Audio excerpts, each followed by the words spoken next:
இன்றைக்கி வந்து வாழைக்காயும் உருளைக்கிழங்கையும் வச்சு ஒரு ஸ்நாக்ஸ் ரெசிபி மாதிரி பண்ண போகிறோம். அதுக்கு வந்து வாழைக்காயும் உருளைக்கிழங்கும் ஏற்கனவே வேக வச்சுட்டு அதை மேஷ் பண்ணி எடுத்து வச்சிட்டேன். அதுக்கப்புறமா எண்ணெய் ஊற்றி கடுகு போட்டிருக்கேன். கடுகு நல்லா பொரிஞ்சதுக்கப்புறமா கருவேப்பிலை சேர்த்திக்கலாம். கருவேப்பிலை நல்லா வணங்கினதுக்கப்புறமா வெங்காயத்தை சேர்த்திக்கலாம். வெங்காயம் வந்து உங்களால் எவ்வளோ பொடியாக கட் பண்ண முடியுமோ அவ்வளோ பொடியாக கட் பண்ணி சேர்த்துக்கோங்க. இந்த வெங்காயம் ஓரளவுக்கு வணங்கினதுக்கப்புறமா இஞ்சி பூண்டு தட்டிட்டு சேர்த்துக்கிறேன்.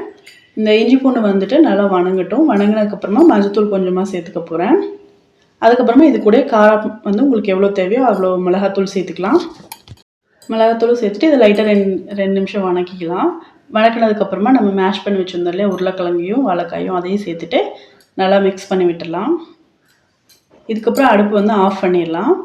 ஆஃப் பண்ணிவிட்டு இது கூட வந்து கார்ன்ஃப்ளவர் மாவு இருக்கு இல்லையா அதை வந்து சேர்த்துக்கலாம். கார்ன்ஃப்ளவர் மாவை சேர்த்துட்டு ஓரளவுக்கு உருட்டுற அளவுக்கு வர அளவுக்கு மாவு எல்லாத்தையும் சேர்த்து ஒட்டுக்க பிணைஞ்சிக்க போகிறேன்.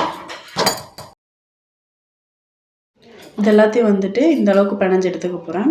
அதுக்கப்புறம் இதை சின்ன சின்ன பாலாக விட்டுட்டு இப்போ லைட்டாக ப்ரெஸ் பண்ணோம்னா கட்லெட் ஷேப்புக்கு வந்துடும். நீங்கள் ஸ்கொயராக வேணாலும் செஞ்சுக்கலாம்.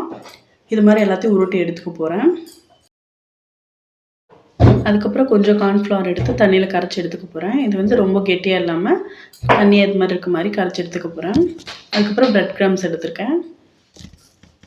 நம்ம ரெடி பண்ணி வச்சுருந்தோம் இல்லையா மிக்ஸு அதை வந்துட்டு இது மாதிரி அந்த கார்ன்ஃப்ளவர் மாவில் மிக்ஸ் பண்ணிவிட்டு டிப் பண்ணி எடுத்துகிட்டு அதுக்கப்புறமா இது மாதிரி இந்த ப்ரெட் க்ரம்ஸ்லேயும் வந்து இது பண்ணி எடுத்துக்க போகிறேன். இதே மாதிரி எல்லாத்தையும் ரெடி பண்ணி எடுத்து வச்சுக்க போகிறேன். அதுக்கப்புறமா ஒரு ஃப்ரை பேனில் வந்துட்டு எண்ணெய் ஊற்றிட்டு இது எல்லாத்தையும் போட்டு எடுத்துக்க போகிறேன். இதுக்கு ரொம்ப ஆயில் தேவைப்படாது, கொஞ்சமாக ஆயில் இருந்தாலே போதும். இன்னொரு இது வந்து என்னென்னா இந்த ப்ரெட் க்ரம்ஸ் யூஸ் பண்ணாமல் வெறும் கார்ன்ஃப்ளவரில் மட்டும் டிப் பண்ணி போடும்போது இன்னும் கொஞ்சம் நல்லா இருந்துச்சு.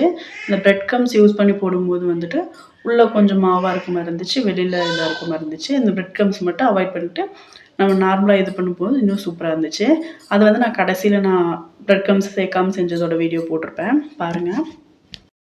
ரொம்ப ஈஸியான ஸ்நாக்ஸு, சாயந்தரத்தில் சீக்கிரமாக செய்யக்கூடியது, ரொம்ப டேஸ்ட்டாக இருந்துச்சு. கண்டிப்பாக ட்ரை பண்ணி பாருங்கள். இந்த வீடியோ உங்களுக்கு பிடிச்சிருந்துச்சி அப்படின்னு நினச்சிங்கன்னா லைக் பண்ணுங்கள், ஷேர் பண்ணுங்கள், மறக்காமல் சப்ஸ்கிரைப் பண்ணுங்கள்.